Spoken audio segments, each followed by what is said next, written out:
At ito na nga, kakain na ako. Ito na yung huling last breakfast ko na dito sa bahay na to kasi dinaningan na naman ako dito. Kailangan ko ng lumayas.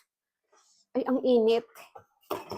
Sabi, ang hirap pala ng lagi kahit saan ka man pumunta, may taning, tinataningan kang putang ina. Diyos ko Lord, sabi ng, naku, amoy ano, bakit ganito ang kulay ng aking rice? Sabi nung binilhan ko, bakit nag-yellow-yellow? Ano to, may tartar? Oh, nag-yellow-yellow ang kanin ko, oh. Mahirap eh. Kasi,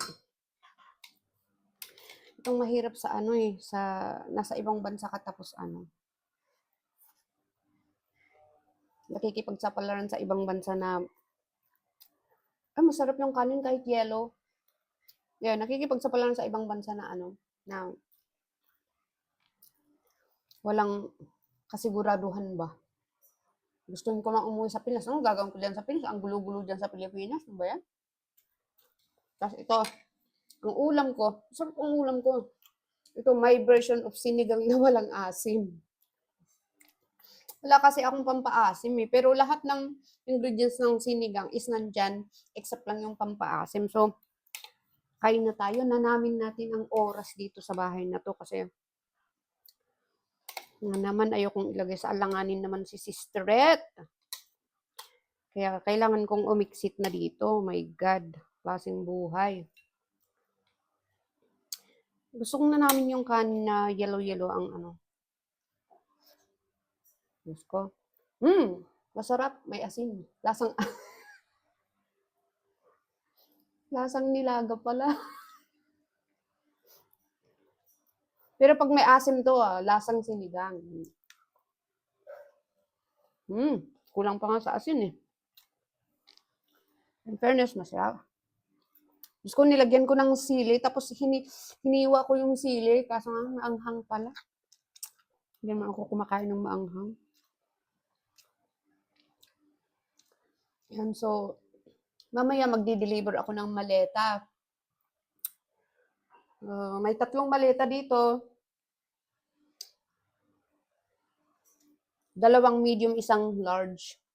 Magkano ang laman ng medium? Magkano rin ang laman ng large?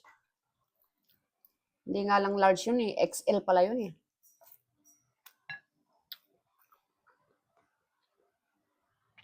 Diyos ko. Dami kong maiiwan dito. Hindi naman sa akin lahat ang gamit kasi dito eh. Gulo ng bahay ko. Yung mga kasamaan namin na nauna nang umuwi, nakauwi na dyan sa Pilipinas, nandito yung mga ibang gamit nila. Pero pag ako lalarga na dito, sorry na lang mga my friends, kasi hindi ko madala.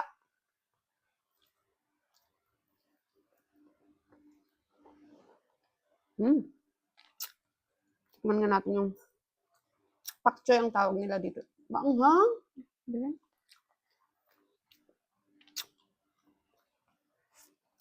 Pero kailangan kong kainin, luto ko eh. Walang ibang kakain.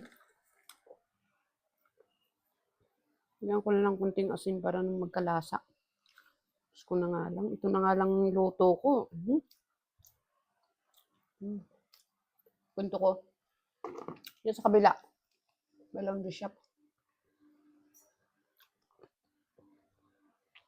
Nung isang araw, bumili ako ng isang box na tubig. Siyempre, mabigat yon. Ano ba ang laman nun? 12 ba? 12 o 20? Hindi ko na maano yung 1 litro, isang box. Di binuhat ko. Hindi naman papatalo yung muscle ko, no? Diyos ko Lord, yung kapitbahay namin dyan na laundry shop. Hindi ko alam kung anong papel ng lalaki doon na nandun. Nakita niya ako, di binuhat niya. Aking tubig. Tapos di, hinarang ko siya sa pinto para kunin ko sa kanya yung isang box ng tubig. Tapos parang ayaw niya pang ibigay. Ang gusto niya is papasok sa loob. Sabi ko, bitawan mo na. Akin na. Binitawan niya. Tapos sabi niya sa akin. Kasi, siyempre, hindi sila marunong mag-English. Hindi marunong mag-English. Sabi niya, sabi niya nito, kumanon, suminyas. Sabi niya, nagkunyari akong, what is that? Hindi ko alam. Sabi niya, me, you. Like that daw. Kunwari na naman akong hindi alam, di. Parang, sure may naisip siya, umalis. May pinalaundry ako sa kanya. Bumalik, hawak-hawak niya yung sando na green. Yung sandong iniwan ng isang kakilala dito na sinuot ko. Hawak-hawak niya yun. Diyos ko, para akong, hindi ko in-expect kasi na may kakatok kasi wala naman akong alam na pwedeng kumatok sa akin. Kasi lahat naman ng kakilala ko, iisa lang alam kong pwedeng kumatok sa akin yung Pinoy din na kasama ko dyan sa kabila. May kumatok di binuksan. Pero yung isa kasi kapag kumakatak yan, tinatawag ako sa pangalan ko, sabay katok. Ito, walang tawag ng pangalan ko. Kumatok na lang, pero sabi ko, hindi naman siguro ito pulis. Binuksan ko, yung laundry boy. Sabi niya, this yours, parang ganun. Hawak na niya yung cellphone niya, may translator. So, nagsasalita siya ng salita nila, tapos nata-translate sa English. Siyempre, nababasa ko, this yours, sabi niya.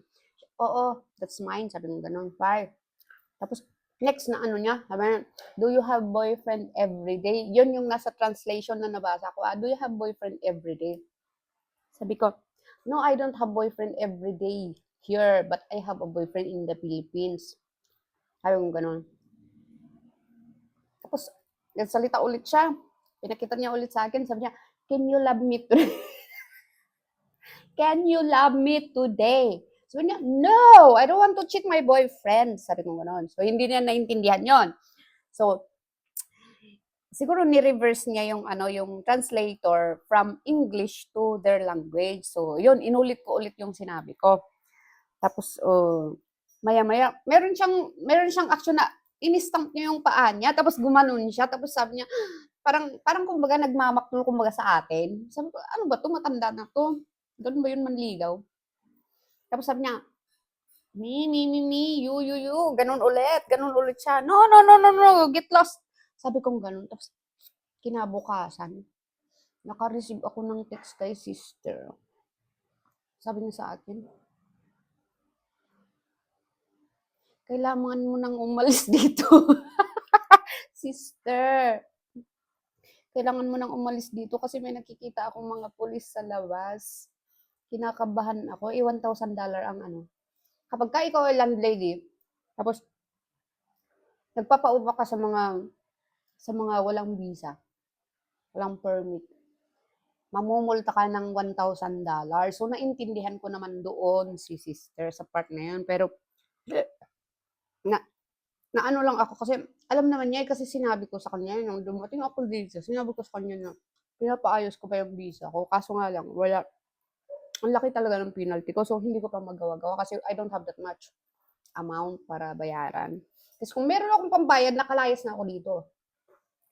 So, sinabi ko naman doon kay sister, wala, okay ko, wala naman siyang ganyan. Kapag sabi niya, kapag may mga nag-checking dito, sinasabihan kami, umaalis kami kasi hindi lang naman ako ang Pinoy na ganun eh. Marami kami. Ito na loob. Nagkataon lang talaga na yung matanda na yun nasa kapitbahay na yung ganun. Sinabihan na ako ng ganun. So, pagkasabi sa akin, Iber, okay. Kasi parang natakot din ako eh. Kasi, syempre, hindi natin alam yung ugali ng ibang lahi. Yan, yung laundry ko, hindi ko na makuha ko Pero kukunin ko pa rin yan. Why should I let them control my sa ganung, di ba?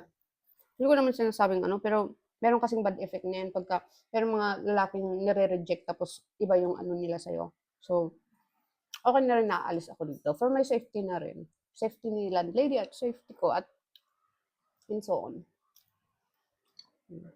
Kano nga kwento? Sarap ng pagkain ko eh.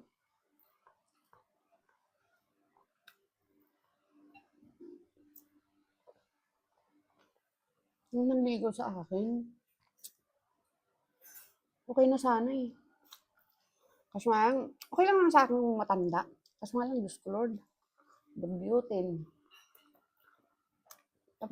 Tapos, I don't care kung sino siya. Kung